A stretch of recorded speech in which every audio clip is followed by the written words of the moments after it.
E aí pessoal, chegando com mais resenha de HQ, Daniel aqui falando, já pedindo para você no começo aquele like esperto, não deixa para o final senão você esquece. Também vou pedir que caso não seja inscrito ou inscrita no canal, por favor, faça isso agora.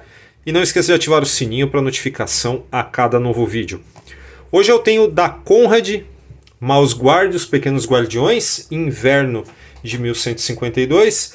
Trabalho fantástico do David Peterson, inclusive se você acompanha o canal faz algum tempo, deve lembrar que ano passado eu falei de Outono de 1152, aonde essa saga começa.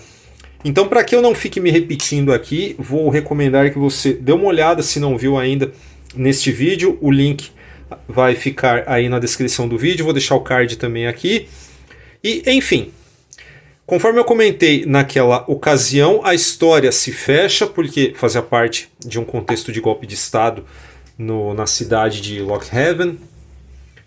E a guarda, né, que são esses ratinhos simpáticos aqui que aparecem nas capas, resolveram o problema da vez, só que esse problema se desdobra em várias outras coisas, tá? Eu preciso comentar logo de cara que já fiz uma resenha bastante positiva naquele momento, tá? E quando eu peguei esse volume aqui, imaginei que ia ter alguma coisa parecida, né? Nada, nenhuma surpresa no caso, mas sim, eu me senti surpreendido porque eu sinceramente achei o desenvolvimento desses personagens assim um negócio muito bacana, dada a natureza, né, dessa história, né, de animais antropomorfizados e tudo mais assim. É algo que de fato parece atrativo para um público mais novo, só que isso aqui eu diria que é palatável para todos os públicos, porque é um trabalho artístico fantástico e uma HQ, assim, na minha opinião, imperdível. Caso você pegue direto esse volume aqui, não terá problemas, creio eu, em entender o contexto geral. Porém, se não leu o álbum anterior, vai perder justamente esse aprofundamento e esse desenvolvimento dos personagens, tá? Então, caso você tenha interesse, já pega os dois, porque é realmente muito bacana. Eu falei naquela ocasião que os personagens, eles têm características bem definidas, eles são bem escritos dentro dessa proposta, né? Não é somente a cor da capa e o acessório que muda, eles têm realmente suas próprias idiosincrasias. E aqui a gente vai ver isso realmente caminhar. Porque o primeiro livro já surpreende a gente justamente por isso, né? Por não ser simplesmente um produto jogado para o público infanto-juvenil, é um negócio que adultos também curtem e conseguem encontrar relações assim que você pensa, uma criança muito pequena não vai entender certas coisas que estão sendo discutidas aqui. Porque, apesar de ser simples a premissa, quando chegamos aqui no inverno, quando a guarda precisa se deslocar para uma cidade vizinha para pedir ajuda e tal, tem todos os problemas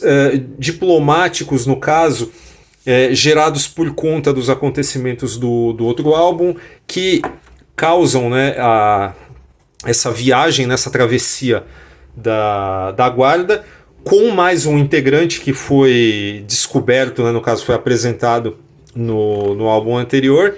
Essa jornada em busca de ajuda acaba revelando certas, como direi, características, né, principalmente do Liam, né, que é um dos ratinhos que é muito especial dentro dessa narrativa, acaba desenvolvendo muito esse personagem, ao mesmo tempo que leva para frente as relações entre todos eles, né? E vai haver uma separação, né? Vão dois para um lado, outros vão por outro caminho e tal, e tudo funciona, que é uma maravilha e chama muita atenção. Obviamente não vou desenvolver tanto esse roteiro, porque ele é simples no seu desenvolvimento, no seu arco narrativo, mas ele traz muita substância em como esses personagens se relacionam.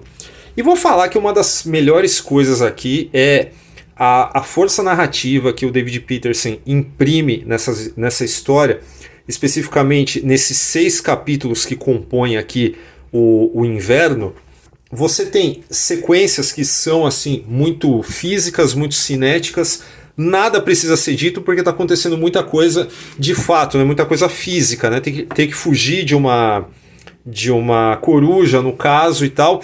E ele consegue distender esses acontecimentos, tá? Que acontece bastante porque é uma aventura assim com A maiúsculo mesmo. Ele consegue distender esses momentos de uma forma que fica muito fluido mesmo. Ele mostra assim um certo conforto, né, da parte dele em criar essas sequências, né? Porque se você pensar nas alternativas narrativas que qualquer artista teria para colocar isso para andar, muito provavelmente alguns optariam por menos quadros e tal, conseguir condensar uma sequência, uma fatia de tempo maior em menos quadrinhos, tá?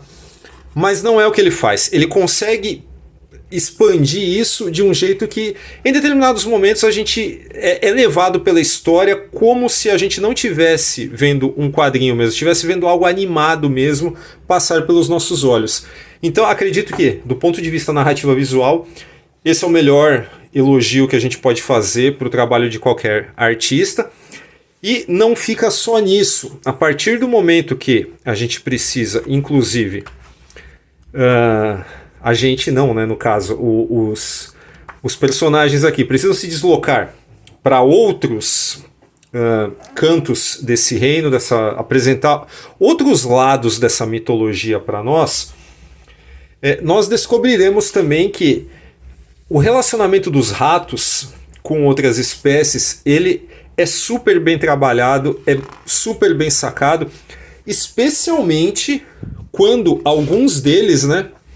No caso, o Saxon, que é o que tem a personalidade, o temperamento mais impulsivo, mais explosivo, acaba se encontrando com morcegos. Então aqui a gente tem uma explicação assim muito bacana, simples, mas assim muito bem sacada para o comportamento dos morcegos, né? Então, os animais aqui, além de serem antropomorfizados, falarem como seres humanos, eles mantêm suas características gerais, anatômicas, é óbvio, mas o David Peterson ele nos dá uma certa explicação dentro da lógica interna da história do porquê que esses animais se comportam da forma que se comportam, né? E quando eu estou falando se comportar, eu estou falando que morcegos eles ficam intocados em determinados lugares, ficam de cabeça para baixo e tal, como os outros animais os veem e por que eles são dessa forma.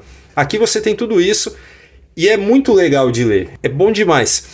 Fora que o maniqueísmo que normalmente você esperaria ver nesse tipo de história, na verdade é um maniqueísmo que de certa forma estava no primeiro álbum. Aqui ele ganha outro contorno, o que traz ainda mais substância para nossa história, porque sinceramente esse é um outro ponto que eu não esperaria encontrar numa história como essa.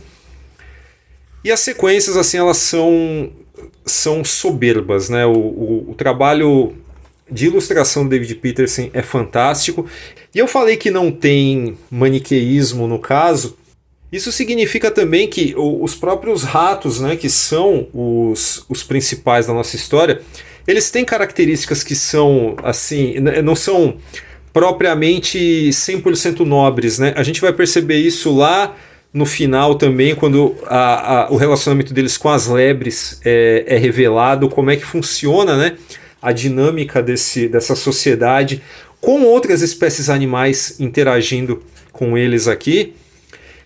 E no final nós seremos brindados com o amadurecimento de alguns personagens aqui. Tem sequências que são dramáticas mesmo, do ponto de vista assim, eu diria que emocionante mesmo.